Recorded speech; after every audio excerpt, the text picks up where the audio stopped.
Hey everyone, just a random live today. Let me know if you can hear me. I've been a little bit of a computer issue yesterday and had to kind of rebuild my computer. So wanted to jump on here today and do some testing out. So just give me that thumbs up that you can hear everything. So see, we might have Clack here and JR from Trade Skillers Anonymous already. Hope you're all doing well. Rhonda, you can hear me. Great. Awesome. Thanks. It's always nice when Clack and I go live, we can test each other's audio. But when I'm by myself, I can only look at the sound bars and make sure they're working. But yeah, good to see you. James, sounds good. Brad, hey, everyone. So this is very impromptu. I've been out here kind of just shuffling some things. As a matter of fact, let me see if I can show you one of the things I've been shuffling. We used to have a bunch of bikes on the wall, kind of on the back area behind, just over this way. And let's see here. Boom. So I added a French cleat up there and started hanging up some of the lasers that do hang out with me. I don't use them primarily all the time, but I like to have them around in case people need something tested or working on something. But yeah, hung up the French cleat.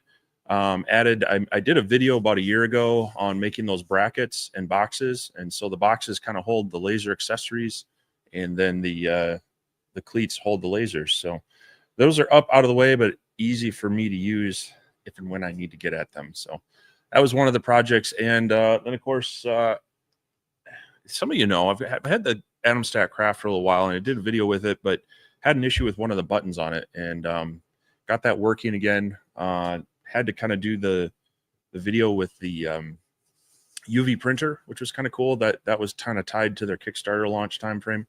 So I had to kind of put a pause on the craft, but back out today, playing around with it. I've been doing some tests already with it. So this is some of the, I think this is that Home Depot craft wood.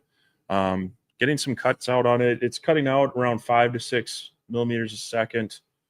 And this is a little bit thicker than 1/8 inch wood. Ignore this. I had a little bit of glitch with communication, so I had to redo the scan, but then did a nice little engraving of a dog I used to have. His name was Dakota. And so far, that's been working pretty well. Of course, was able to cut out my logo. But going to be doing some more testing tonight with it. Oh, and I also tested some 1/2 inch poplar. You know, everybody asks how well this can cut. I ran this down at 5 millimeters a second, 100% power. This was one pass. This was 2 passes. And then it finally came through, although there was just a little bit of a nub there that hung on. So, I mean, you know, is it practical at 3 passes at 5 millimeters a second to cut out 1/2 inch poplar wood? I don't know, but it can do it. People always ask me how thick it can cut. So I try to run some of those tests to say, hey, with this and that, you can do that. But, you know, practicality of anything over, you know, 1/4 inch, 3/8 with these diode lasers, you're sacrificing a lot of speed. So, but I tested anyway. So, yeah, I don't know how light I'm going to go tonight, but I'm going to run some tests. I did just before this ran a test on there. So this has that dual head where you can switch between the blue diode and the IR. Same module. It's all the software. You can even run both at the same time. So this was just the first test of the IR on anodized aluminum card here. Just throwing some numbers at it. Looks like we might be able to get 150 millimeters a second. on this one. So we might throw this in there with another image and do some of that. I also have, let's see, I've got some slate we can play with. I've got this really ugly color of leather that I don't know why anyone would like, but I use it for testing. So, well, this is some of the leatherette stuff. It's orange and black. We'll maybe test that out. And then I have some stainless steel, and that's going to be the interesting thing. I don't know if we'll get to that tonight, but the cool thing with this laser is you can actually set it to fire both the blue diode as well as the IR diodes together. And so we might see if that does anything. But yeah, just kind of playing around with this laser, seeing what we can do with it. And then I also have to grab some video clips and information for my actual full review video. But yeah, other than that, I've been exercising the X-Tool P2 a little bit. That was cutting out the 1/4-inch plywood. This was some plywood I bought at Menards. Do I have a piece of it somewhere? Hold on a second. So it's some 1/4-inch plywood that I got at Menards. And I don't know if this is going to show up, but that core is kind of an MDF and thin veneers. I've tried it with some other lasers, but whatever this MDF is, it's some tough stuff. Most of my lasers don't like it, but the CO2s can handle it. So I kind of wanted to use up that plywood. And that's where I made a lot of those boxes for the French cleat out of. So I've been exercising the P2 a bit today, working at that. Trying to. Part of it was also just I've been working on some shop shuffling, trying to get things organized, and some of the extra random plywood I have. Just wanted to kind of use it up on some things. So seemed like a good idea for making those boxes out of it.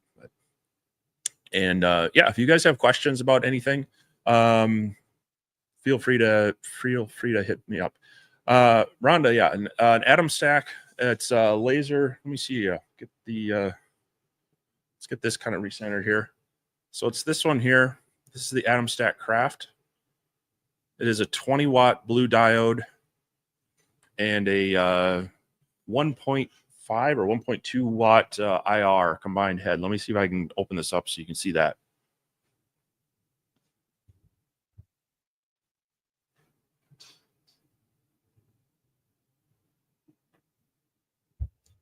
So as you can see right here, it says 1.2 watt, and that's the 1064 nanometer wavelength, and then the 20 watt 450 nanometer wavelength on the module. So it's combined in there, and it switches either through software or get over here on this button down here. I don't know that the color is going to show up very well. If I get in closer, it might. So this button over on the left side here, when you press it, it's going to change colors. Right there, it's actually a purple, and that's both of them together. With blue, it's the 450 blue diode, and then red is IR. You can also switch that in Lightburn using some macros.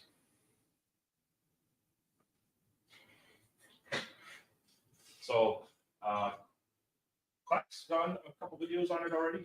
I think he got one of the early, he had the early one. It was under the green shroud for a while. So he was able to do some testing. So he's got some videos out on it. I did a project video with it earlier, cutting out some Easter baskets, I think. So it is a pretty good diode laser. The working area is kind of nice. It's similar to the X-Tool S1, where it's got a nice working area of about, it's a little bit smaller. It's about, I think, 19.6 by 12.2.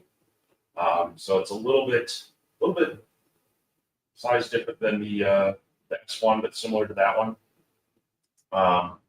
And then they do have, if you want to check it out, Black did some videos. They have a sorry, I moved my mic. So it's the working area is a little bit bigger, about 19 by 12, give or take. And then they also have a conveyor and a riser for it. Now I just have the base laser, so that's all we're going to be looking at. But yeah, it does have the dual head on there. And whether that's useful or not, I think standalone, it's helpful. So if you want to primarily do a lot of things with the blue diode laser, cutting out woods, working with natural materials, and occasionally do something on metal, that's going to be well. As far as being able to fire them both together, I'm not sure anybody has really dialed in the ideal scenario for that. I think on stainless steel, you can get some interesting effects. So that'll be something to try. But yeah, it's being able to fire them both together. I don't know is the biggest thing that I need, but it is interesting that you can play with it. We'll just put it that way. But yeah. Let's see. There's another question. Oh, Simple Simon had a question on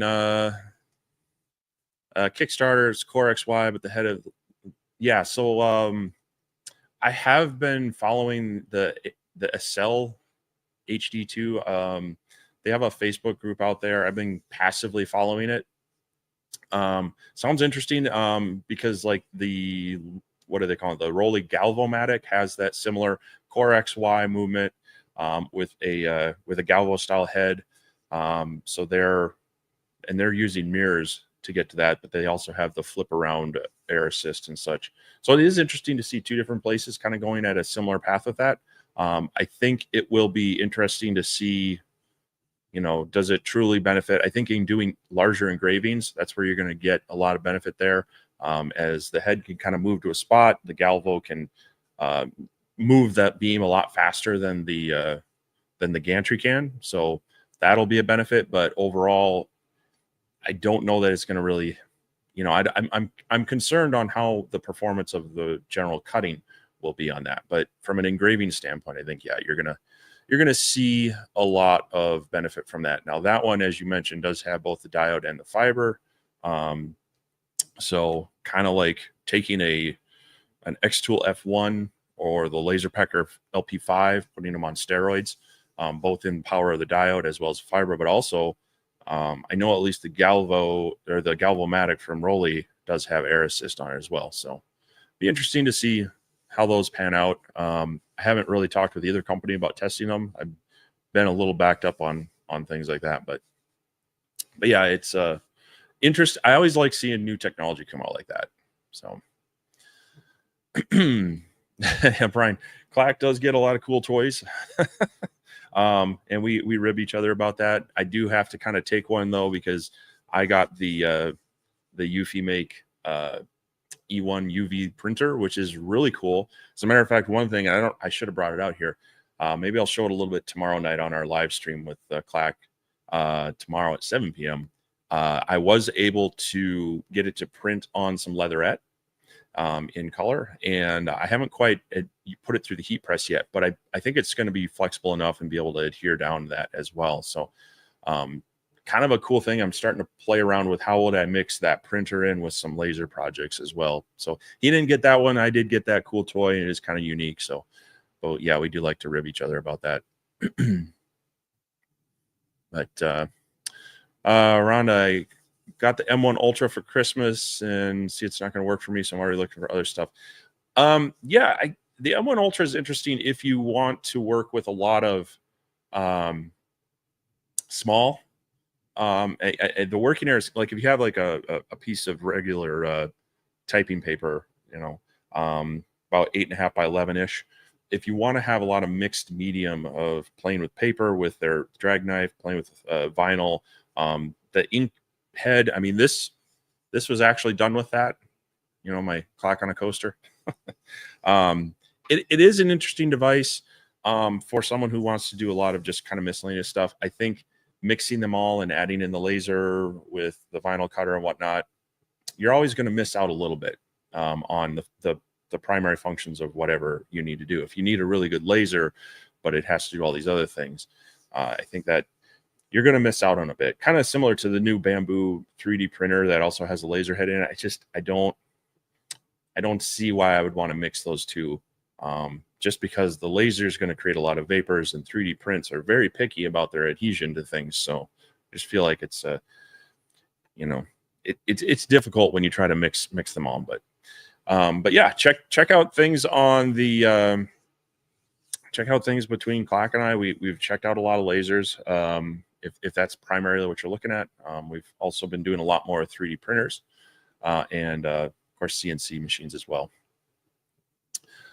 Yeah, Brian, the UV, it is really cool, the UV printer. There's some cool things. I did get added to kind of a behind the scenes group with a number of the other people that have been previewing it and seeing some of the things people are playing around with. As a matter of fact, Bittner Built put out a cool video, and I think he's going to do more. He's been playing a lot with depth maps and making some very cool coasters and such, where instead of the laser kind of digging down and doing the 3D effect, he's got it doing, building it up and then applying the color. And he's getting some very cool results from that. So I think there'll be some more really cool ideas coming out from these things. So Robert, the Galvomatic has a diode. Yeah, I think you can choose between the two. You can get it as straight diode, or you can get it with the fiber as well. So yeah, they both are in that way. Thanks for reminding me of that. Both look like interesting lasers. Like I say, new technology with combining the gantry with the Galvo, and then the diode with the fiber sources. It'll be cool to see what comes with those. But anyway, while we're doing this, I'm going to go ahead and like I say, I just started with this aluminum card. I'm going to drop one of these back in, and just using these numbers, I'm going to see how it might do with a photo. So let's see here. I'm going to want to get this set back up into the laser real quick.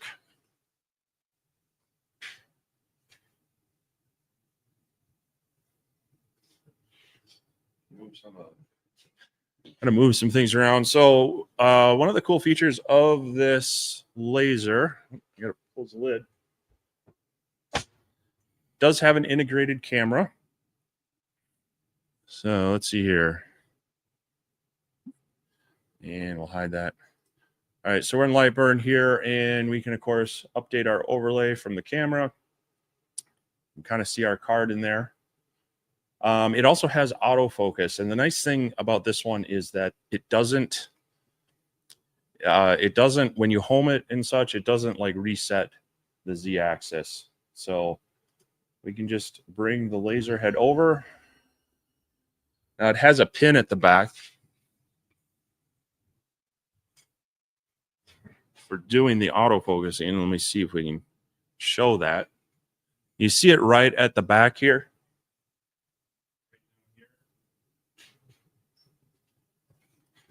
The pin is at the back, so you got to be careful where it's going because you don't want it to go through the honeycomb. Looks like it's going to work from there. So we can either use the macros. So if we come to the console window, they do have the focus button here. And if I click on that, the head is going to set our autofocus for us. Just going to touch off and then back it out. There we go. All right, so what I can do is bring our image. We'll just go ahead and use my dog, but we'll put it that way so it doesn't take as long. And we are in the IR mode, and based off of my test grid here, I'm going to go with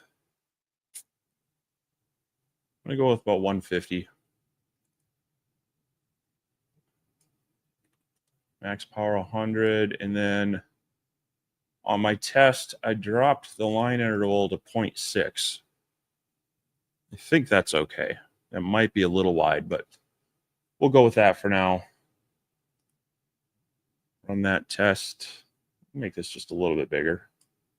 Got some time. Fit that card. All right. Close the lid. And we will start the job.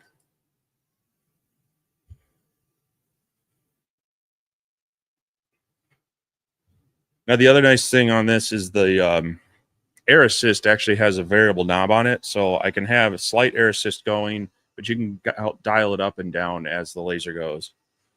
But it's doing its thing, but we'll see if I have it on way too high of a power. It might just blow it away. But anyway, so while that's running, we can chat some a little more. Greg, you had a commercial. Yeah. Was it the Atomstack one? Or maybe the laser. I know they've been running a few of those again. There's one out there, I think, for the Atomstack A30 I saw the other day that has both Clack and I in it.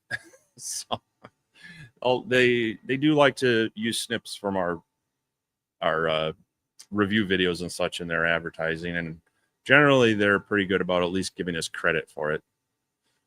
But yeah. Cell laser 6020, you know what? Yep. Yeah, there's no pricing out for the Acel laser, and that's, I know, one of the complaints for some people is they're trying to make decisions on things, and they've kind of been tight-lipped about the price on that one. But I think maybe in a month they might have pricing out on that one, so we'll have to see. Oh, Tonya, nice to see you here. Jack the shop, good to see you. And Ryan, don't worry, Ryan, I'm not going to overlap your live later tonight.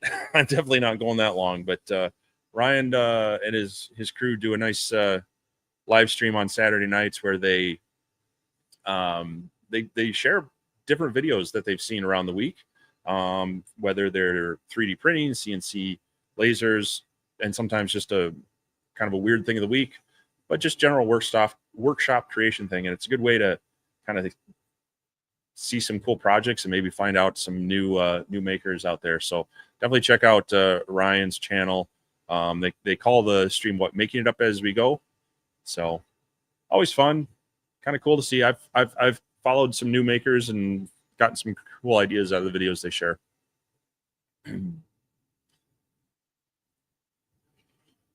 But yeah, Simon, end of May. So yeah, about hopefully sometime this month, within a few weeks, we'll see what the pricing is on that.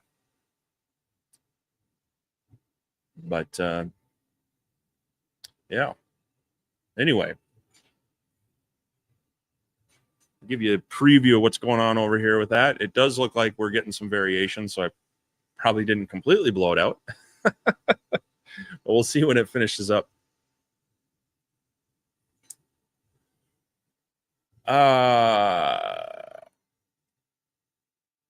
Led Zepp, you're obviously a woodworker at heart. Looking at your shop, do you, like me, miss being the one controlling the tool? It's all left to the ones and zeros these days. Yeah, you know, as a matter of fact, there are some projects that, whether they're on the honeydew list or things I've been wanting to do, that really won't involve many of my machines. It'd be more of the table saw and the, you know, maybe the router table or the hand router, things like that. I do have some of those that I want to get done, but there are some also that I'm looking at combining, using the CNC to maybe cut out this, you know, like I have a tiered shelf. I made a smaller one for my wife a few years ago, and I've been thinking about actually being able to cut out the sides and panel things right, possibly even pocket in the domino joinery as well, using the CNC. So sometimes it's fun trying to mix a few, but I did do a couple of small projects the other day that was really just with the table saw and the planer and such, and it is fun to do that. Man, I'm jealous of Clack and his 150 days left or so towards retirement. I could spend all day out here and still not get everything done that I want to do. But day job pays for, you know, raising 3 hungry boys and putting them through college and all the other stuff. So, but yeah, my dad was a carpenter and kind of got me into model making and other things. And the model making got me into CNC routers and then lasers and such from another friend who was into all that. So they all kind of intertwine, and I enjoy and have fun with that. So Three Sun Signs, good to see you here. Thanks for hopping on. Just a fun impromptu stream, testing out some equipment. So I showed earlier the rack I was making on the wall, and I had to move some of my equipment out of the way to hang some of that up and get the cleats on the wall. And I think when I did that, I bumped the power on the computer, and it did not want to reboot. I mean, it would boot up and it would light up, but it wasn't actually posting. It wasn't loading into the operating system. And so I spent a little time out here last night trying to reset some things, reseat some cards, unplug everything that it didn't need to be plugged into, and it still didn't work. And I was getting a little concerned and also very frustrated because that's not what I wanted to do last night. And then ended up taking it inside last night, completely tearing the computer down, pulling the CPU out of the socket, everything, pulling all the chips off, all the fans off, completely reseating everything. And luckily, I was able to get it to boot up down there. Well, I had to reassemble everything out here today. Even moved my camera a little bit back on a different mount, so it's out of my way some, but figured I'd rather test it here tonight on just an impromptu stream than spending that time tomorrow with Clack trying to get it worked out. So, and I also haven't done one of these in a while. I should do some more of them when I'm doing random projects, but let's check in on that. I can already see what my mistake was. I didn't invert the photo. So we're going to have to run this again. He's looking like a very strange husky right now, but we'll let that finish. And then luckily I have a plethora of these cards. We'll run that again. But yeah, another thing that came in the other day, I don't have it out here. I actually have it downstairs inside is the SaneSmart Cubico. That little, literally like desktop CNC. And again, Clack kind of had the pre-production unit of that and put out some videos. And they did offer it to me after they got some of their production run going. I know it's going out to their backers real soon. So we're going to be playing around with that a little bit. Not sure what we'll do with it long term. May throw it out there as a giveaway, maybe through the members as kind of a thank you for them or something. But we'll definitely see that here coming up soon. Let me grab that card out of there.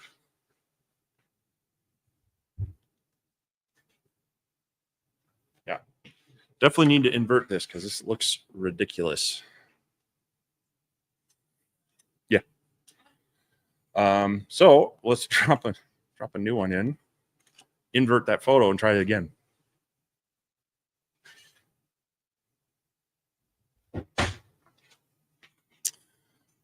All right.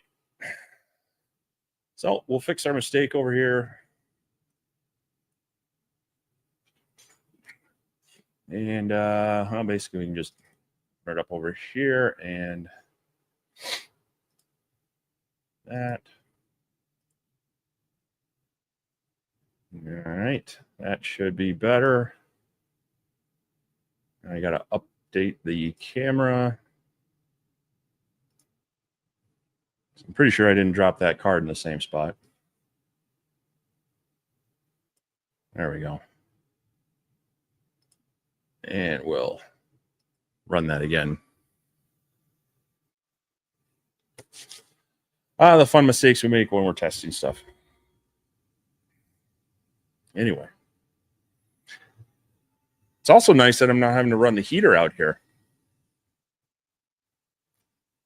I had to, this is just last night. It got down to, I got into the 30s overnight. And so when I was out here yesterday, the shop was 55 and falling. So while I was spending some time out here, I had to turn on the heater. But forecast is looking like it's gonna do better.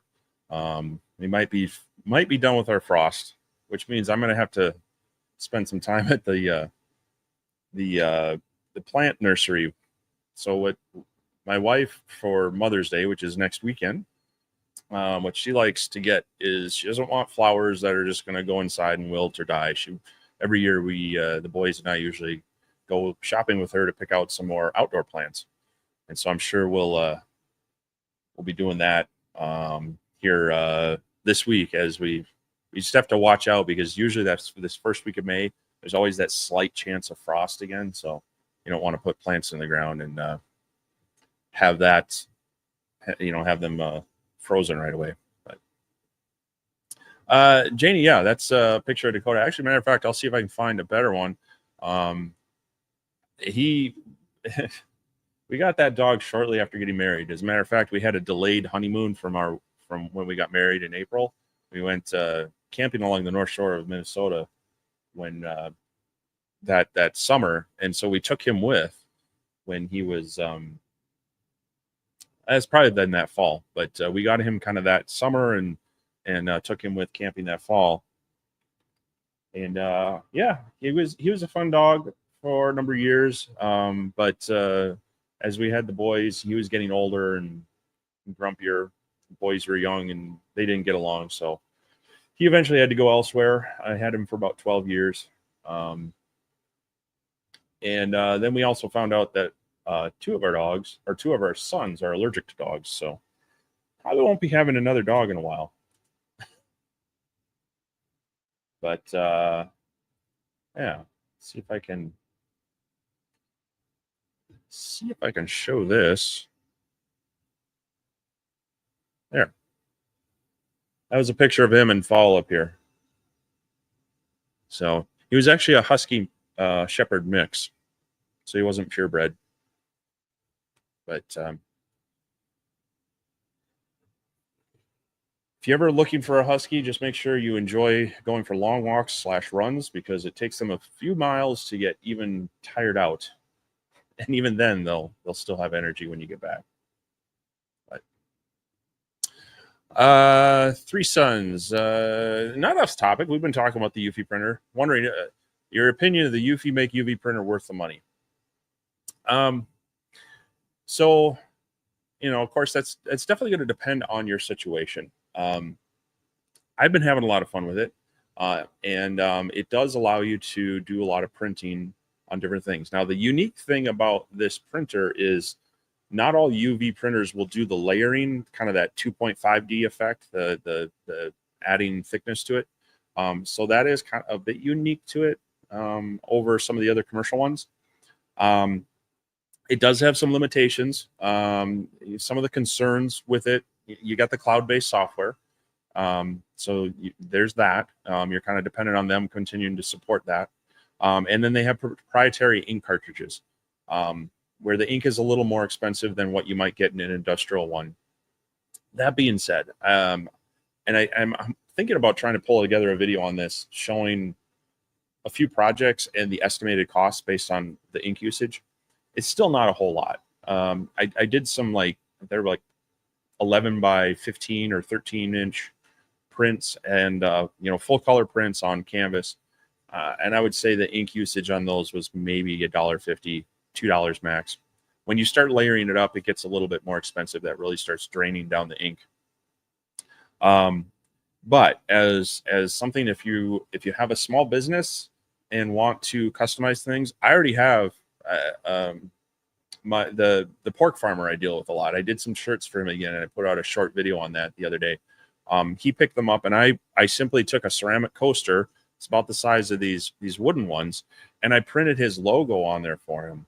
Now that single coaster only took about 3 minutes to print and pennies of ink to do. And he immediately was like, what would it cost to get more of those done?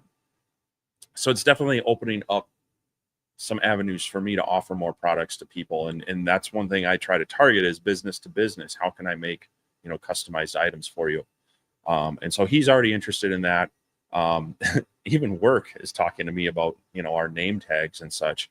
So if you have a venue where people are wanting you to customize things and you want to be able to add in, full color or maybe, photographic stuff, this is a device that can do that.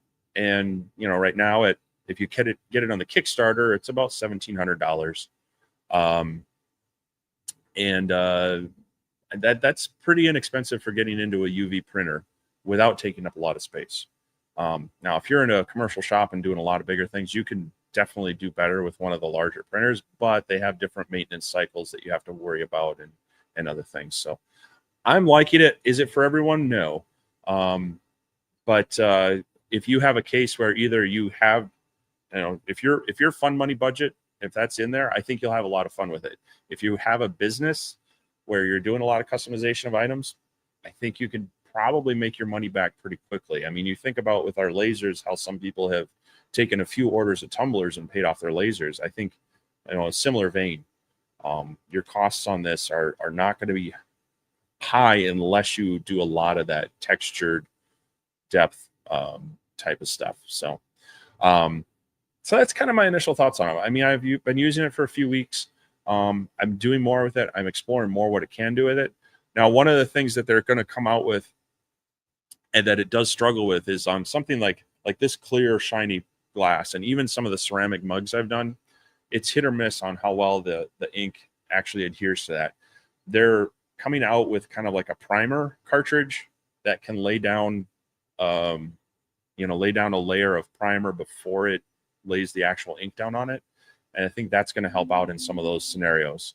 So I'm excited to see how that does, because that is one of my concerns. Even on some of the stainless steel and ceramics, some of them seem to lay down well. Some of them, they come off with a little bit of heat, even just hand washing. Now, when you get the textured mugs, like they kind of like the white texture, a matte finish, it seems to stick very well to that. So like I say, it depends on what you're working with, what you're wanting to put it on. So, yeah, Brian, the Make or Break, he did do a video. I didn't catch his latest video on the cost of it. I did see it. I'm going to watch it. So yeah, there is kind of like in XCS where they have their AI tools that are an add-on and you have to pay credits. Yeah, their AI tools like the texturing and the face swapping and things like that, those are add-ons. You're going to have to pay a little bit for that. I believe the base software, if you just have a photo that you've created, you want to drop it in, size it, and run flat print on it, I don't believe that is going to cost anything as far as like having to have the subscription and stuff. So, but some of those details are, we got more of the details on like the price of the printer and the ink and things like that, but I'm not 100% sure on the what AI credits are gonna cost. So there's some unknowns, but honestly, for me, a lot of the stuff I've been using wasn't using the AI credits built in. So anyway, this did finish off.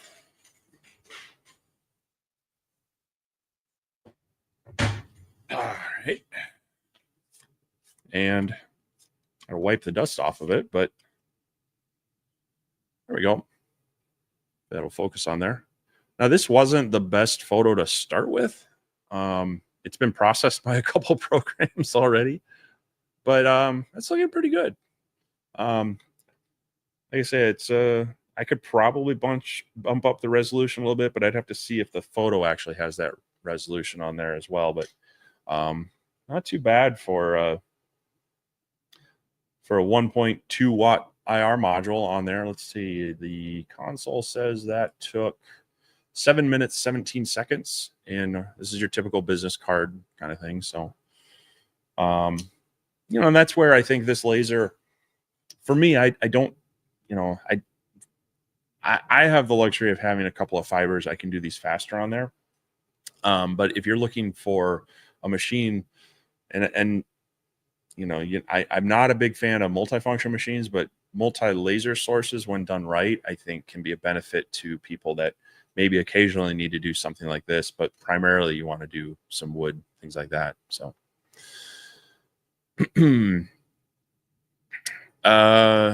yeah, the sublimation, you need a coated surface. So that's an interesting thing, is I was looking around town to see if I could find a few more coated tumblers. The problem is a lot of the sublimation ones that I found around town have that kind of glossy coating on them. And I was looking for more of that matte finish. So I'm probably going to need to order some, because I know Eufy is going to offer them as materials.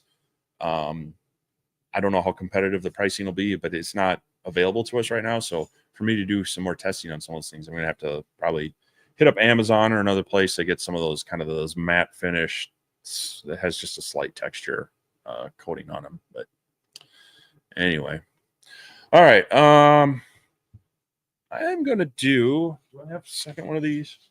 I think I do. I'm going to run a material test on Slate. This is one of those things actually where it could be interesting that the blue light versus the IR could make a difference. I don't remember from Clock's video if he tested that or not. But we know that the diode and IR will both mark these. In my testing of other lasers, like the X-Tool F1, I did a nice test on these. On the raw Slate, I felt like the IR gave a better contrast, a little brighter white, but it's also slower. So it's a little bit of a trade-off there. Now, if you're doing these as decorative, I would recommend actually sealing them first using like some clear polyurethane, and that helps the contrast as well. But there's also the argument that then they're not as absorbent and such. So it's depending on what you're going for with them. But I might throw this in the laser and do some testing on that as well. So give me just a second.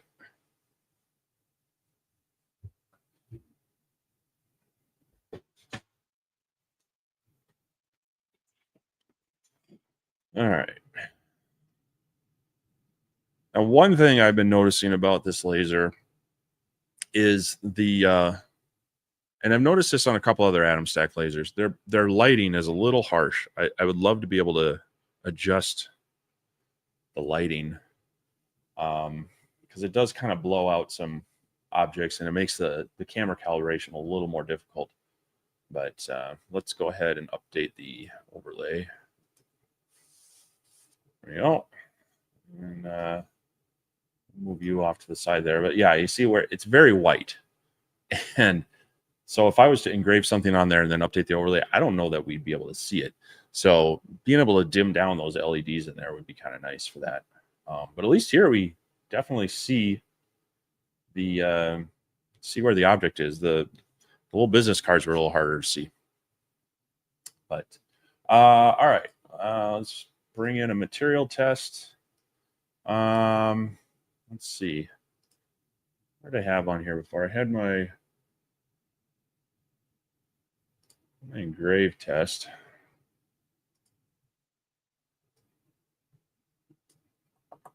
Probably steal this, but it's going to be too big.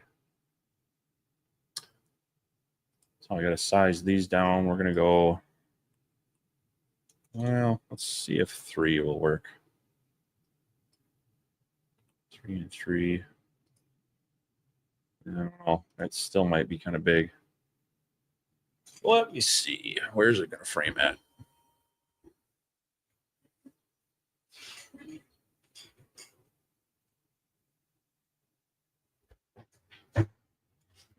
I also need to make sure I refocus this.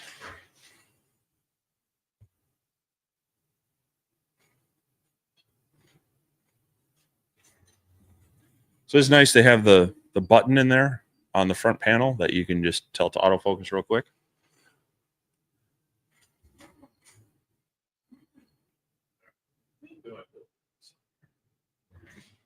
I don't have the red crosshairs set up for the offset. I just using the nozzle. You can turn the blue light on here, but it has there's switches on the lid. Here, I'll move this over here. These little white dots in here are actually like switches that when they're up, it goes into alarm mode and it won't let you fire the laser. So I could tape them down and deactivate them.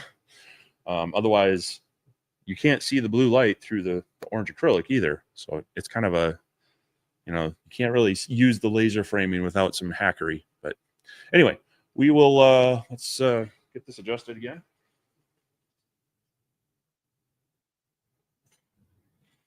And I want to do this in, I'll tell you what, let's do both the blue and the IR together. So we will fire that off. And see how it comes out. All right. Anyway, this is the fun behind the scenes of testing these lasers. Just lots of material tests and then some project tests. After you've done a few of them, that gets you feel like you've done the same thing over and over again. So I always try to find, some fun project to mix in with it. But anyway, does anybody have any other questions? We've talked a lot about the UFI printer and some of the Galvo lasers, or the mixed Galvo gantry lasers. What else is going on? Or you want to save them for tomorrow night so we can get Clack's opinion as well.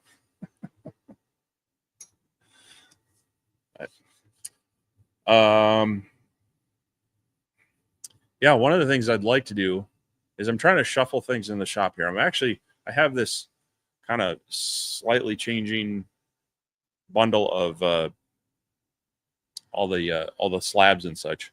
And what I'd like to do is condense those, move them actually over this way a little bit, and have more room for some machines on that side. So I've got the Fox Alien CNC. I also have the Onefinity over here, which currently is housing my my big enclosure over there. Maybe it'd be easier if I go this way. There we go. The enclosure that fits some of the larger lasers, and I haven't used it as much because it was winter when I got it done, and I don't like exhausting all the air out here if I don't need to. But I want to get those moved around so I can kind of keep them more active and not put things on a machine that I should be using.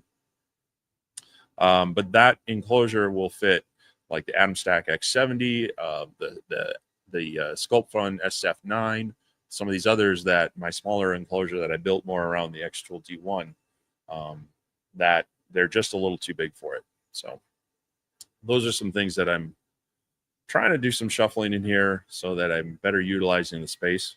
And it feels like it's a constant thing. Yeah, so there is the X70 is currently in there, and the one that's sitting on top of there is actually it's the Acmer, however you say their name. It's their P2, the 30 watt. So as I was shuffling some of these machines out here, just figuring out which ones I needed to hang up, and that one, since I've got their P3, their more enclosed one, that one may be needing to find a new home. So if anyone's in the area looking for a laser, let me know. I've got a few that might need some adoption. The area being South Central Minnesota. Willing to travel slightly, possibly. But all right, let's see how that's how our Slate material test is doing. Now, this is both the blue diode as well as the IR firing together. I probably should go grab some more Slate. I've got a couple other pieces out here, or I could sand them down to do some real good comparison between all of them.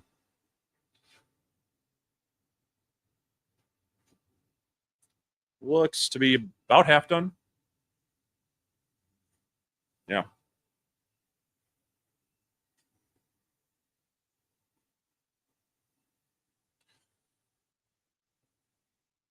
About halfway through that test. Like I say,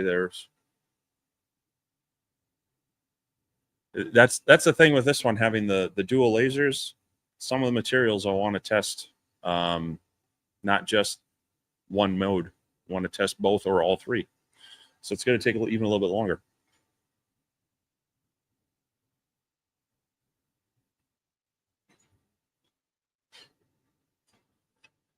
There's another interesting thing. They have their own, what is it? The Crafts Atomstack Studio. And it has an interesting mode in engraving. I did some testing with it. So I don't know if I can get this to angle just right. If I can get it centered. There we go. Come on, focus. There we go. Where it does a few different layers, kind of a high-powered one, and then a light cleanup one, then another high-powered one. And it gives you kind of a bit of a depth map to it. So that's actually probably about a millimeter down overall in the square. And then the letters are raised up. So it's an interesting mode that they have in their software to mix those two layers back and forth, the high power and the low power, and then it just kind of keeps stepping it down.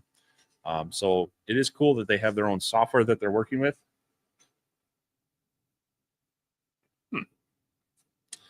But I haven't done a whole lot of testing with it. It's kind of similar to, you know, when you're using XCS. Initially, when it was Laserbox or whatever, I wasn't a fan with it, but now that they've developed it more, I've got more comfortable with it. So it's interesting to see different companies doing different things with their software. So, so this actually just stopped mid job. Let me go check on it.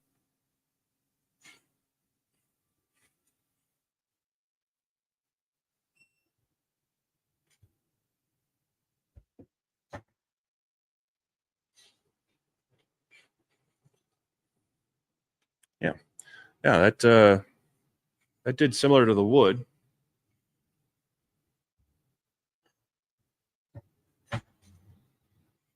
And you see on here, it jumped around a little bit on that bar. So not 100% sure why it's doing that. It might be, I might have to check the USB connectivity. So like I say, I was having those problems with the computer last night. So let me just make sure that Lightburn can still communicate with it.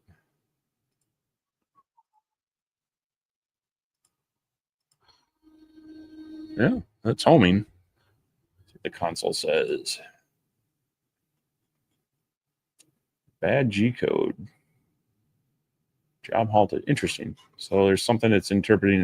I wonder if it's in these material tests because that's the only time I'm seeing it. A couple questions here. Brian, just wondering, is your garage attached to the house or detached? I know you built it. It's easier to build detached. No, this is detached. So our house was actually built back in 1928. And we've lived here 24, about 24 years now. It had an old original garage that was kind of back behind the house, but still detached. And there's a whole mess of when the city was redoing the street and I wanted to redo my driveway. Turns out the original driveway was built over the property line. They said I basically couldn't build it there. So I had to move things around. And so the easiest thing to do was to build behind it, which actually got the old garage out of the middle of my backyard and towards the back, right off the alleyway. So it gave us a better backyard. But then I was also limited by the footprint, and yeah, it was easier to build a detached structure. So did a lot of the work myself. Had some help from a couple people. And didn't do the concrete work. Contracted that out and didn't do the garage doors. Had a company come and hang those, but pretty much did everything else myself with some help from some family and friends. And yeah, it's been good, but there are some downfalls to it. It's I did run electrical out here and data, but running a gas line out here added a lot of complexity and cost, which I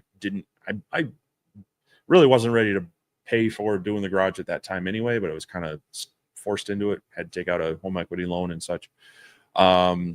So yeah, having a gas line out here or any water would be nice, but then also the city was like, well, then it might get classified as different things, and then there's a whole insurance issue and such. But so it's a detached garage. It's got electrical, little sub panel from the main and such. I did insulate it very well, knowing that I'd probably want to spend some time out here and such. But yeah, it's about gosh, I can't remember because I had to buy some very expensive copper wire to run the sub panel off. But it's nice. It's far enough away from most of the other houses in the area that I can be out here even working with the CNC lathe, and between the insulation and the location, it doesn't really bother people.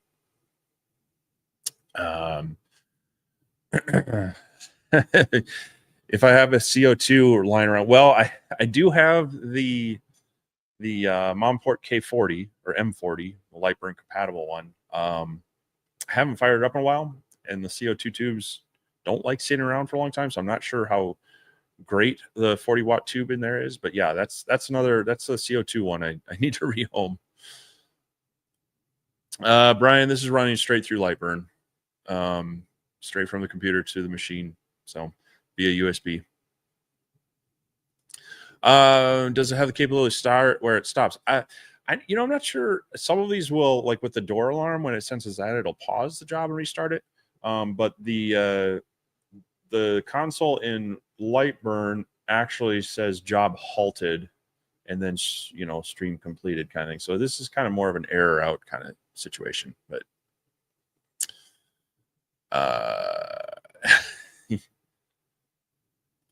yeah, K40 is not bad. The things about it that so the Reno Pro is kind of like the next step up from a K40. Like if you're wanting to get into a beginner CO2, I feel like that one solves some of the issues right up front, but you're going to pay for it. So the M40s, K40s now, I don't know if pricing is going to change with some of the recent tariff stuff, but back when I started looking at them, they were as cheap as $250. They've been averaging about 400 on up to like 500-600 for the Lightburn compatible ones.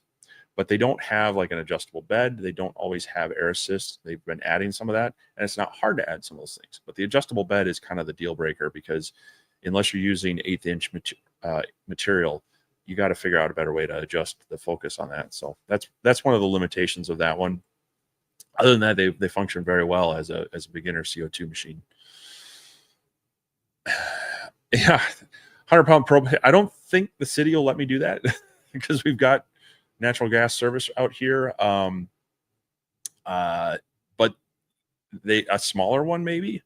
But yeah, the problem also with propane, unless you've got like a direct vent outside, is it creates a lot of moisture when you burn it in here. So I would want to have something like that. And at that point, I'm looking at some other options for that. But the heat wasn't so much the issue. I did kind of solve that this winter with a small heater that worked well.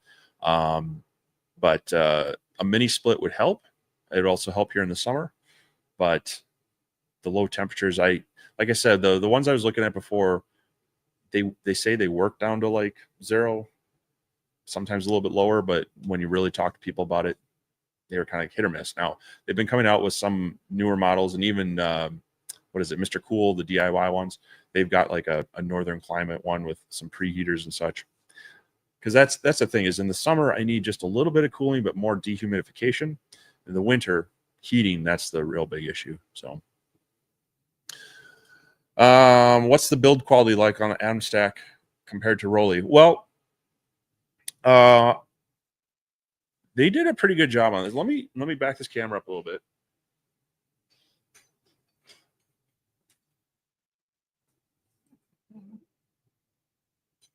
All right, so I can show you a couple things. All right. If it would focus.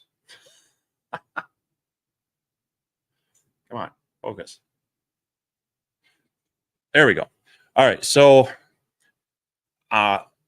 this panel on here is actually pretty stout.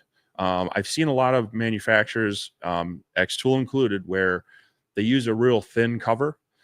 This one is a 1/4 inch, and then it's actually doubled up on these side rails here. So that is pretty decent. And that feels like it's fairly rigid, where some of the others feel very flexible. Their camera on top actually has been functioning pretty well. I've been pretty happy with its alignment. It doesn't necessarily cover like the whole working area, but for what I've been able to and what I've needed it to do, work pretty well. The sides, they're actually metal instead of plastic. And so, compared to the Rolly, they've got the really nice finished aluminum, which looks nice. That is a nice feature, but this is a very stout machine. As a matter of fact, it's kind of heavy.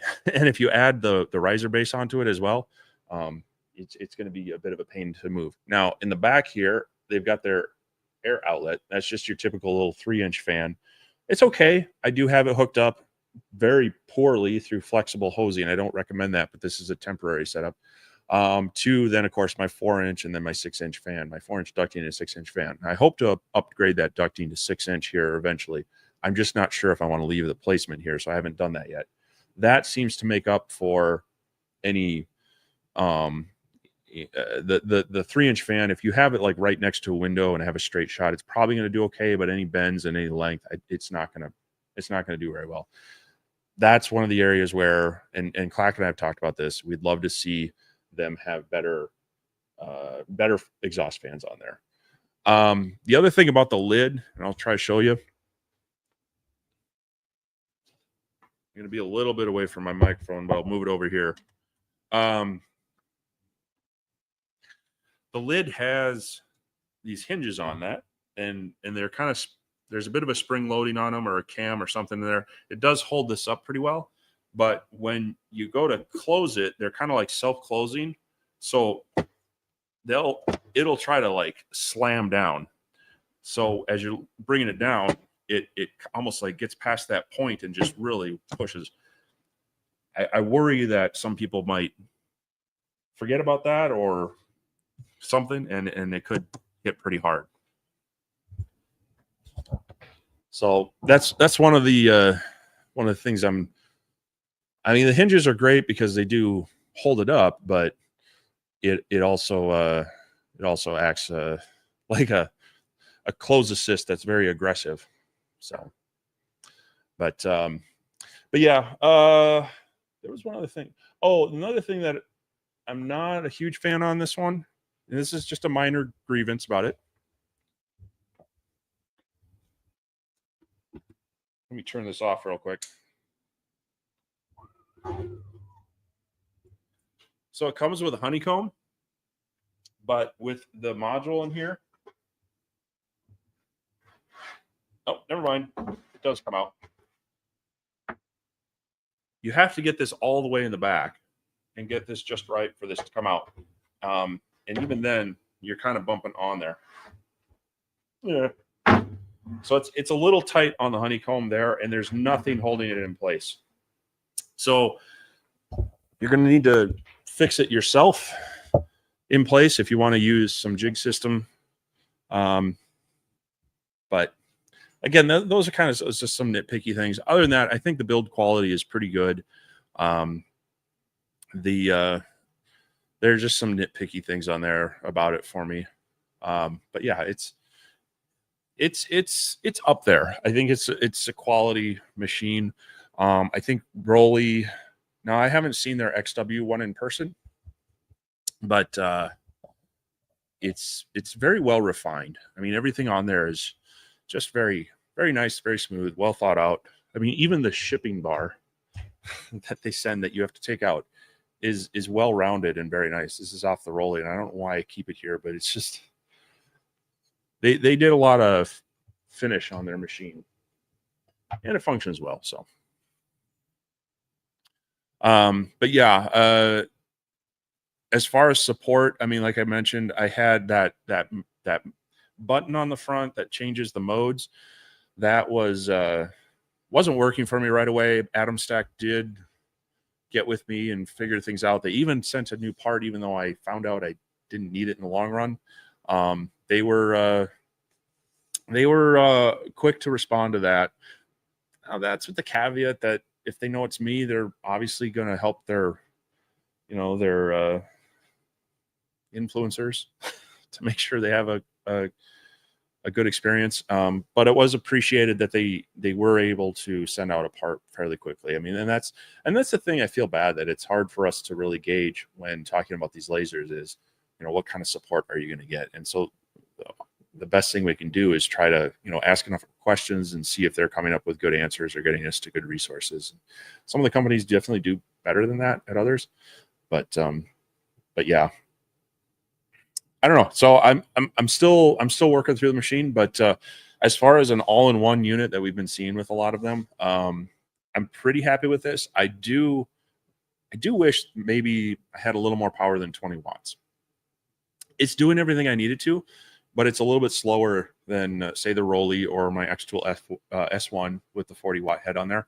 At that, it's not overly limiting, but when you have to slow down your speeds and things take a little bit longer, you kind of notice it. And so it is a modular head. You can swap them out. So I imagine they will hopefully come out with maybe just a straight 40 watt head for people that want that. I don't know, but I would think they would do that. The risers, I'm not a huge fan of risers because they usually introduce more issues than they solve. Now that would be a limitation of this one. If you're wanting to do tumblers, you're going to need the riser. You're not going to be able to use the rotary without it. I don't At least I don't believe. You do have to take the base out of this one when you do that. So maybe you could do that and block it up and be able to do that. But then you're going to have very open bottom for working with that. And then the conveyor, I'm just not a fan of them. I haven't seen them work very well on any laser. So I actually asked them not to send it if they do offer them to me. So, but,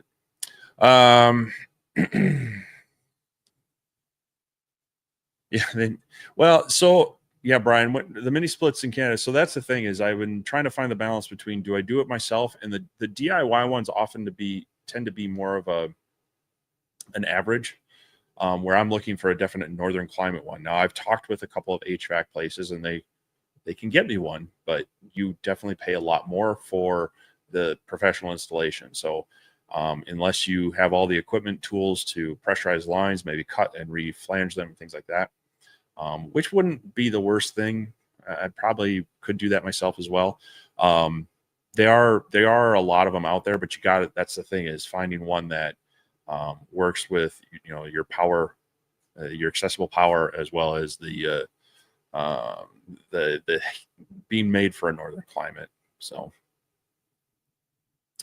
but yeah, we'll see. I mean, the other part of it is, as I was mentioning earlier, I'm shuffling some things around. Even to get one installed in here, I do need to move some things around to put it where I really should have it, where it's easily to get at the power, where I don't have to run it as far, where the unit outside can sit and stay safe, but not in the way, things like that. So it's also just a little bit of that prep work. So,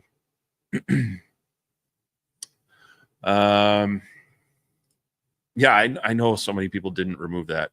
And by the time I got mine, that had come up enough, that bar on the Lasermatic. So, I need to go back and look. I do have the contact name of the person from Mr. Cool that was talking about it, and theirs came out last month sometime. And obviously, I didn't really feel like jumping on it still in late winter, very cold early spring. So we'll see.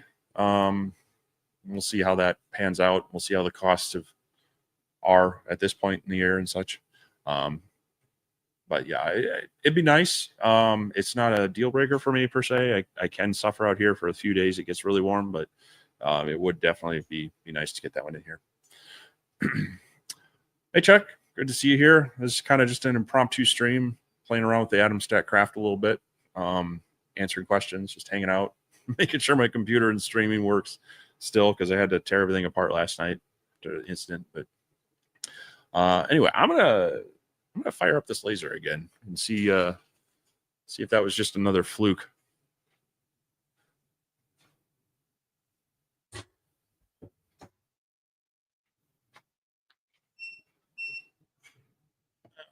It is turned on, and yeah, Lightburn sees it. It's moving.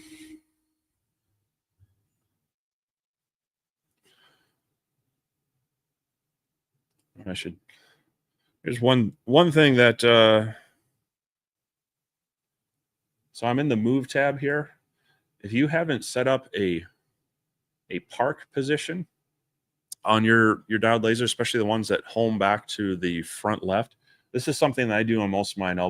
I don't like it to go to the absolute immediate corner, but I'll put it off about maybe an inch to half an inch. So I've got it set up here at X25 Y300, and when you do that, you can do that just by hitting manage, and you can add different positions that you want it to be at. I can just tell it to go there, and oh, I got the wrong thing there. So that puts it back here in the back corner. I also have that if you go into your edit and device settings and your return to finish position here in the middle, I have that same point set up. So anytime a job finishes, it doesn't sit where it's at or go home. It actually backs up out of the way. So just something I set up on most of mine is to make sure that I've got a park position set up, and then also at the end of the job, it's going to return to that finished position. So just a little tip for you to look at. And you are on, no, not that one. Picked up the wrong camera. There we go. And all right. It's unfortunate it messed up. Where did I put that slate piece? Oh, it's right here. I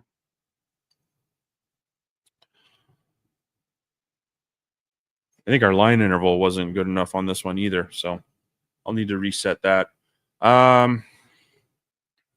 Anyway,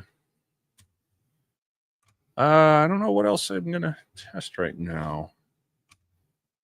Wish I had a bigger piece of acrylic. I was thinking about that too. With acrylic, I would want to run multiples.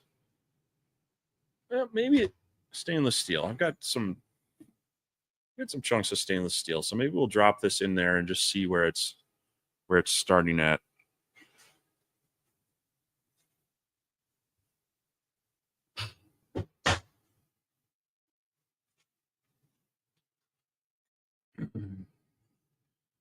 All right. Back in the Lightburn here. Oh, and here's kind of where I was talking about earlier, that the camera, the lights in there, the camera just gets blown out by them. So I might have to see if I can put some diffusers on that. But let's see. All right. This one, definitely don't need to be too big with this because we're just going to see where it starts marking things. So we'll do some small squares. And I'm going to start with the IR only. Let's see where we're at here. 10, 20, 30.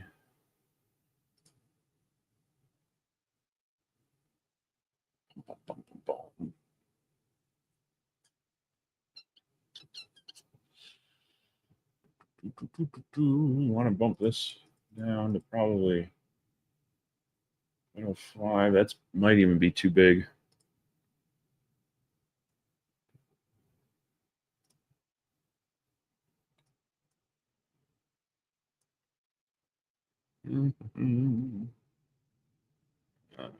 Now we don't know, so we'll leave that there. All right.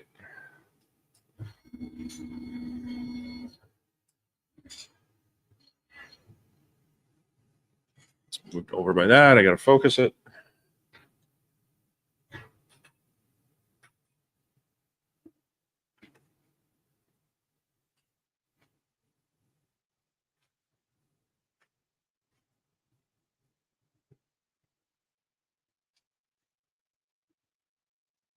Okay, yeah, it hit right.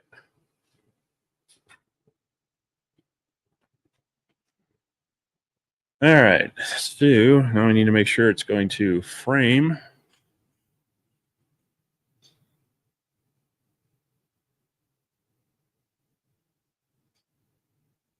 That back in.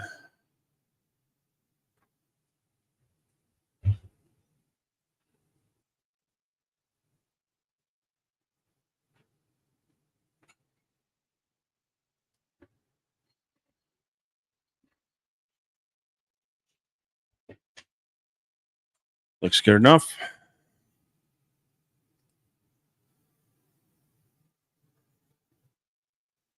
Hit start. All right, we've got that test running. So,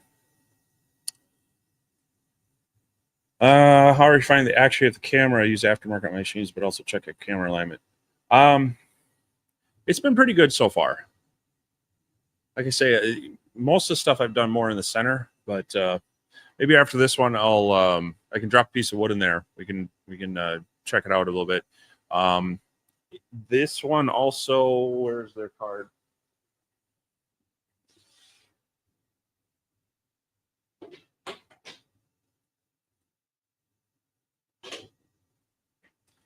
So they have the pattern card. It's on a piece of tag board. What I've found I've done when aligning my camera is I'll actually put it on like a piece of 1/8-inch material, which helps with my accuracy since that's typically the type of material I'm working with. But this one's also weird in that they have markings underneath the honeycomb as to kind of the extents for the camera alignment. And I did have to put, I think I covered up the lights a little bit so it wasn't quite so bright because it was even blowing out this pattern. But once you did that, it seemed to work a lot better. So, but if we get time, halfway expecting Carla to tell me dinner's almost ready. So if we have time, I'll try to show that after this. But you do have that. It's running on the stainless steel right now.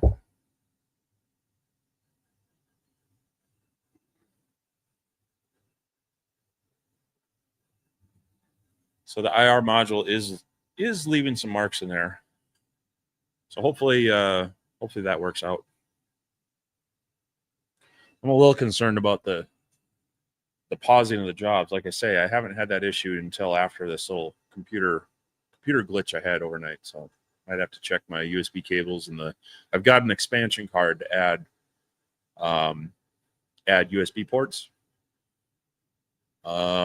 This one, I'll have to see if it's plugged into that or one of the others. But I don't think I have it through any hubs or anything. Which, if you are using USB hubs, make sure they're powered. You can get some issues with lengths of cable and too much data going over non-powered USB hubs.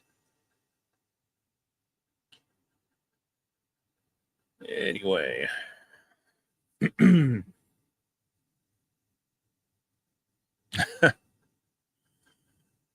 Yeah, Phil. I'd gone to Ceph.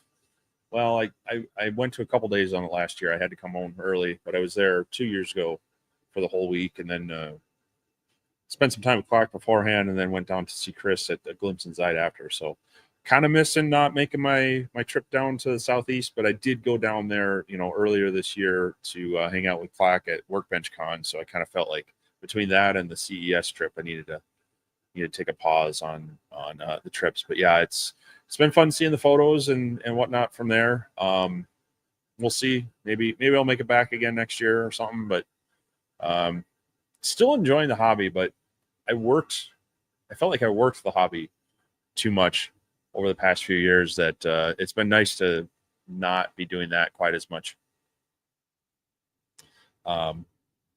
Able to come out here and play more. But yeah, and I haven't run my event in ages either. But it's just a lot of work. You don't want to burn out on your hobby, working too much on it. So anyway, this one's still moving along. I don't know that we're getting dark colors, but we're definitely getting marks on there. So this was just kind of a random piece of stainless steel that I had in the bin. Some places send stuff out, sample packs, and sometimes I have extra material from it. I have another sheet. I had to make sure they weren't aluminum. I have another sheet here I can do some testing with. But yeah, testing with metal. I know we've talked with that about some of these like metal fabrication machines that X-Tool and like Gwyke Cloud and whatnot are coming out with. They seem great, but I don't really can afford a lot of scrap metal to figure things out with them. So I'll let other people worry about that and see about it in the future. But I also just really don't have space for some of that out here.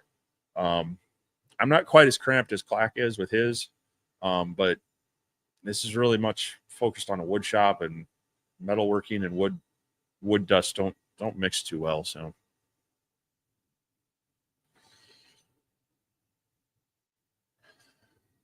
All right. Well, it's still moving through our test. I'm a little concerned that it paused twice on me, but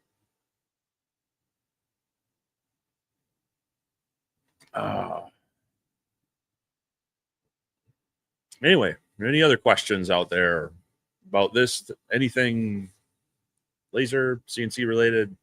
Let me know. Try to answer that. Like I mentioned earlier, just got the Cubico in. It's downstairs. Hoping to play around with that a little bit more here in the next few days. Try to get something out on that.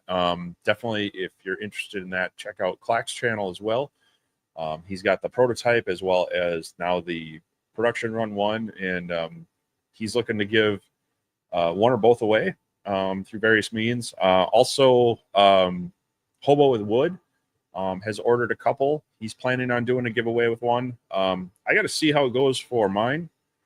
See what it does. I did save the packaging, and so if it works well, and I want to send it on to someone, we'll see about doing a giveaway here. So always trying to do what we can to give back to everybody that's supporting us, hanging out, watching our videos. We try not to push anything that directly costs you money, but we do appreciate the support in all the ways that people do that. So stay tuned to our channels for that. I know we're also looking at some of the other smaller portable lasers. That was a lot of questions about lasers that work well for taking to events. So I've been trying to reach out to a few of them that I think might be good candidates for that might be a little less expensive than like the X-Tool F1 and the laser peckers. If we get some of those in, test them out again, we'll try to send some of those out through various means as well. So like I say, stay tuned to both channels on that. Brian, I need to get some kits built for those the diode lens covers. I ran out just before my work trip last week, and I got to get a few more built so that they're currently out of stock. But yeah, more money for all sorts of things. And Roger, oh yeah, the longer nano, yeah, they're a good portable laser as well. The only thing with like the laser pecker, the longer nano, some of the other ones is they've got the protective cone on them, but they don't always, depending on the material you have, they don't always fully seal it. And so when taking them to events, I always caution people, just make sure that you can protect, the general public's eyes from it. But yeah, those kind of little portable Galvo style ones are pretty nice.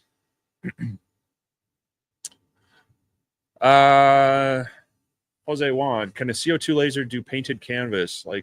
So yeah, the idea there is you take a canvas and you kind of inverse layer up. So you go from your lightest color to your darkest color, layering up the paint, and then you use the laser with multiple power levels to then blast away through the paint, and the lighter colors will pop out more. So you do some image inversion and stuff like that. But CO2 can definitely do that.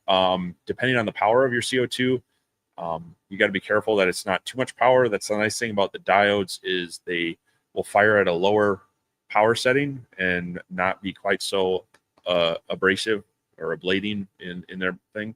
And so if you are doing painted canvases, it actually is in your benefit to lay down some thicker layers of paint. So it's not quite so fine a setting between one color and the next, because that is really your color settings. But definitely CO2s will do that. Diodes will do that. And so either one's good. The one thing I will caution you on that is you'll still want to run some air assist on that. When you're blasting away the paint on those canvases, it does vaporize it, and it can clog up the air exhaust cone. And if you don't have air moving through that, it can actually, in some cases, block it off, and then your laser will then hit that, and it's going to kind of mess up your settings a little bit. So, all right, our test did finish on here. Let me grab that out real quick.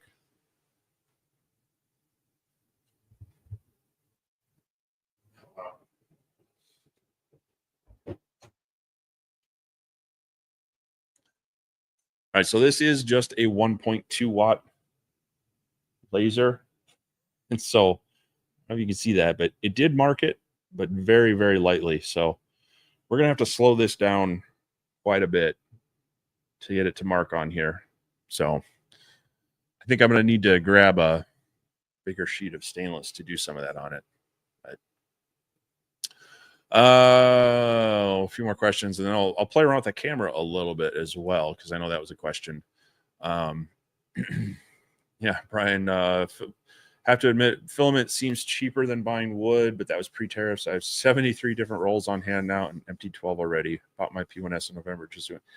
Yeah, I mean, it's a roll of filament has been as low as $10, $12 if you get them on sale. But generally no more than 20. We'll see how.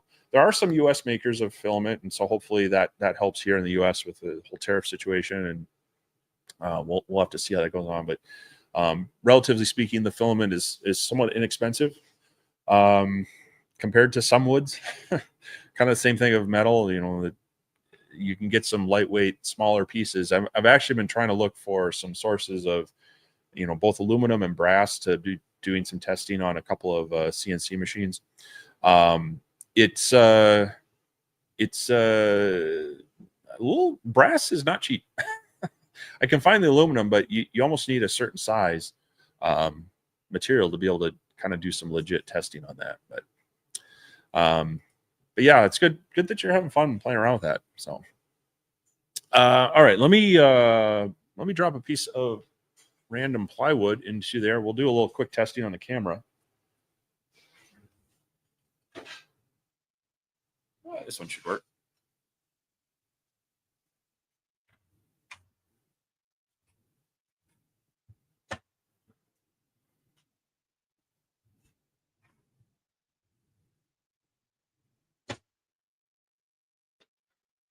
Now the question is going to be, will we be able to see what it does on the? But let me switch over to Lightburn, and we can close out that. We got our camera. We're going to update the overlay. All right, so here's a piece of plywood that I just dropped in there. So I'm going to basically just put in a few. Oh, that's why that image thing is there. Still have the dog. Whoop. Switch tools. There you go. Let's do this. Blue layer. Fill. All right, so let's just start with the center one. Actually, we'll drop them in the corners like this. So it'll kind of give us some extent of, how it's doing in the center versus those. So here's my, yeah. I make sure that this is going to be dark enough.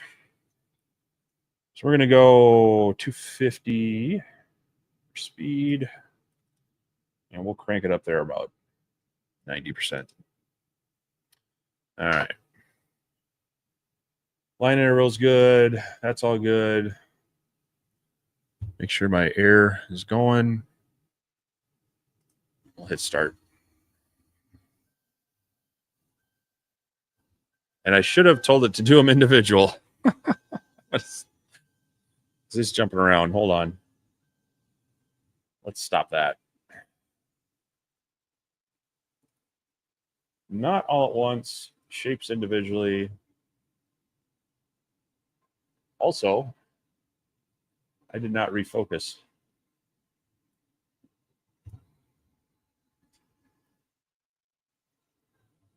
So I came in here and switched this from fill all shapes at once to fill shapes individually. That'll go and do each rather than jumping around the whole, trying to do them all together.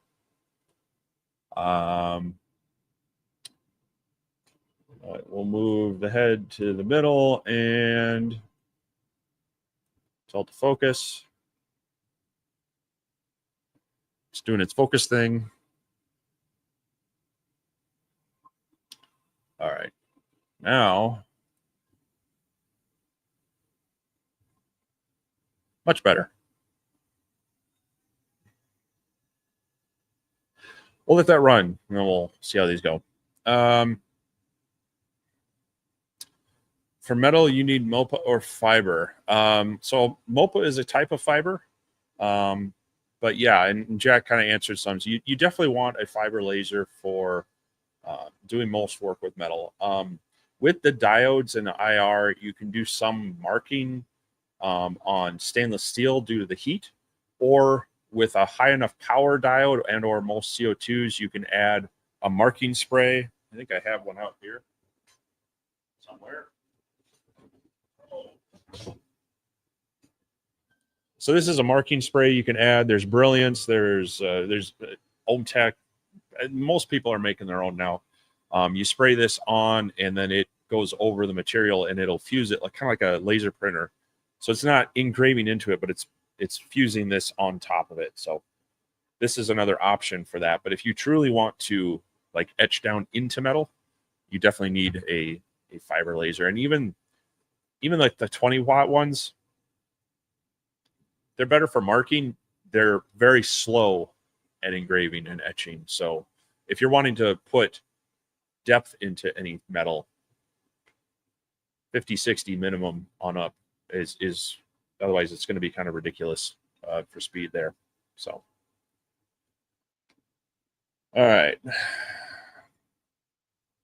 Brian, is a beg magnetic? I believe it is. After this is done, we'll test it. I've got some rare earth magnets, but yeah, I believe this is a steel bed. So magnets would work on there. I find it best to do 10 millimeter circles completely cut out to check camera alignment. The back of the hole is easy to see within Lightroom. It's a good idea to do too as well. You just got to make sure you can move them out without, you'd have to like raise it up or something, but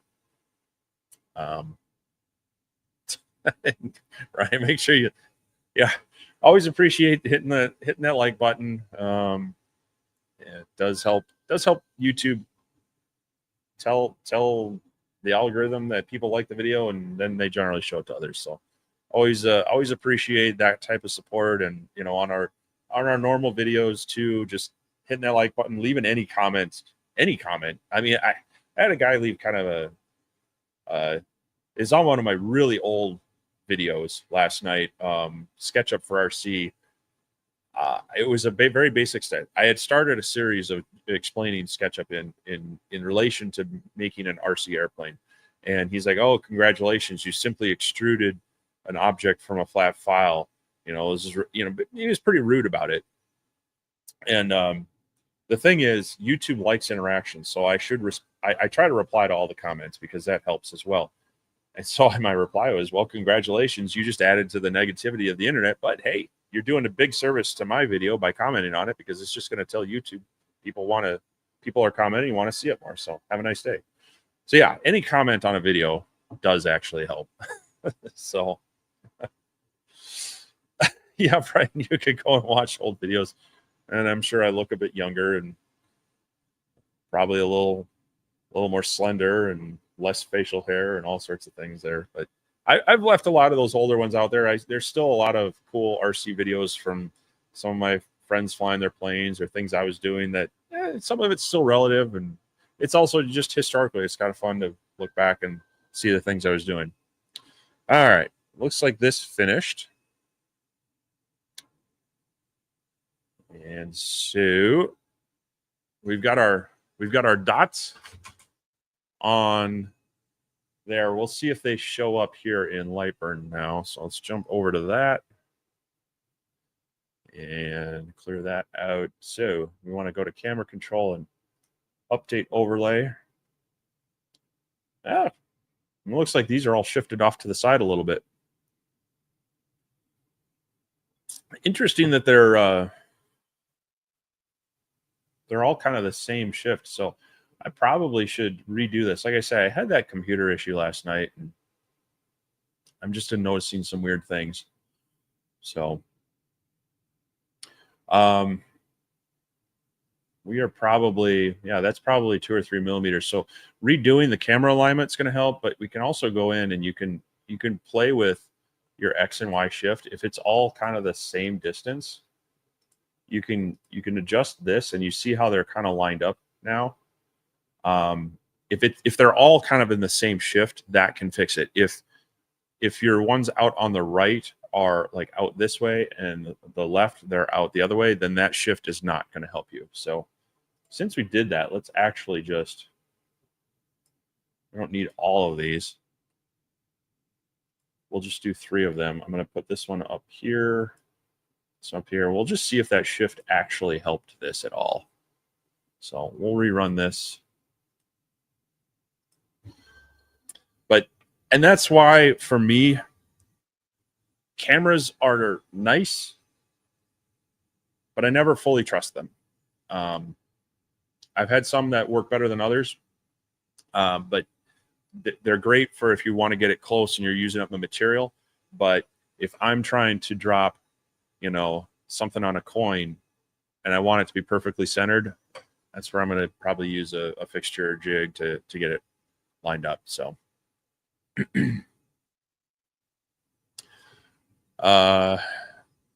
yeah, Jack, he was just doing his job. Haters are going to hate. Let them do their job.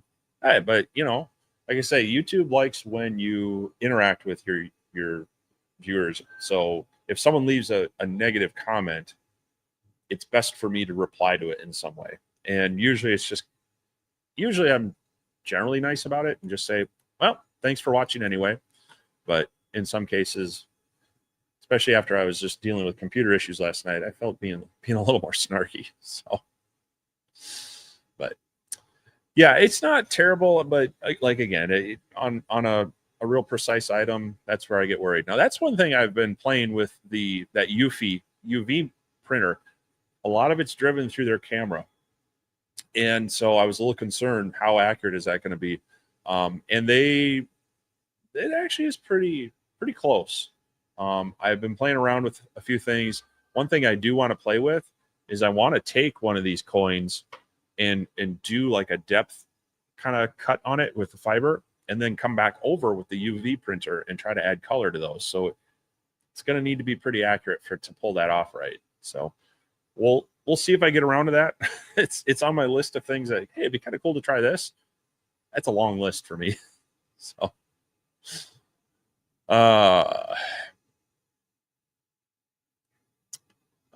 yeah, and that's why the honeycomb being locked down. I think Clack made a little spacer for his already, locked it in place.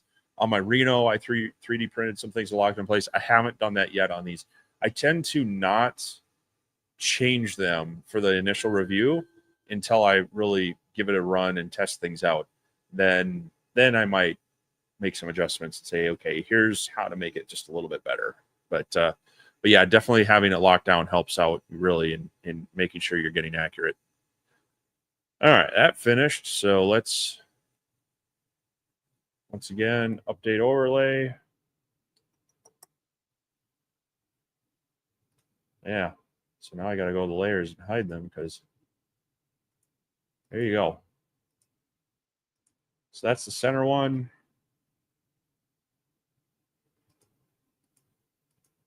It's just slightly, you can just slightly see a little bit below it here. And then the opposite side over here, it's just kind of, you can see a little bit of a crescent over there. So fairly close. Yeah, I could turn it. Yeah, you're right. See, Brian, that's why we keep you around. You remind us of things we're not thinking of. There we go. That's easier to see it. So yeah, I mean, for dialing in on using material, that's definitely going to be great. It's going to be pretty close on objects. So if you don't have like an exacting border, you got maybe an 1/8 of an inch border, you're probably not going to notice that on certain items. And of course, the center one's always going to be probably the most accurate. But I'd say that's very, very good. And that's what I was kind of getting before. So I'm kind of curious why that shift needed to come into play. But anyway, that circle is 16 millimeters.